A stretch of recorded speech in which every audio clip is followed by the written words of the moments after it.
はい、今日はですね、先日より、コースの拡張ということで、少しずつコースを広げてきてたんですけれど、今まで使ってたこのコースと、その横にですね、こんな感じで、今日は防走シートを貼るところまでできました。なんで、防走シートの上をですね、ちょっといろんな車で走らせてみようかなと思って、ここに3台ほど持ってきてます。まずこれですね、これ、ホーネット。TT02 のギアボックスを使ったベルト駆動ですね。で、こっちがクーガー KF2 ですね。で、こっちが TT02 ですね。それぞれですね、バギー用のこのピンタイヤと、カーペット用のタイヤと、タミヤのタイヤということで、この上をですね、ちょっと走らせてみようと思います。で、防走シートをですね、先日ちょっと Amazon で安く買ったので、これがどれくらい使えるのかも兼ねてちょっと走ってみようと思います。ス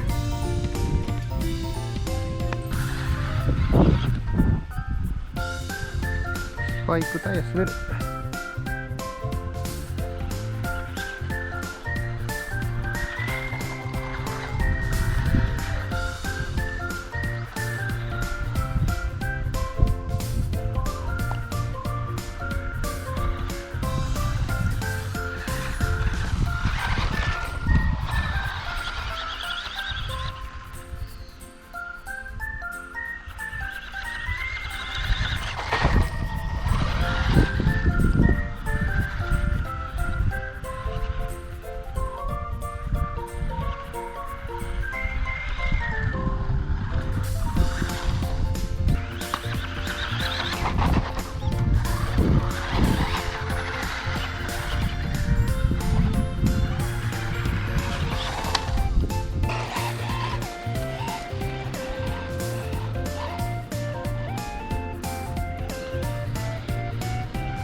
はい、それではですね、本日はコースの拡張の合間にですね、防走シートを貼るところまでできたので、この防走シートがどこまで走れるのかをちょっと試してみたんですけれど、この3台、シュマッカーのクーガー、これはもう安定してもうしっかり走ることができました。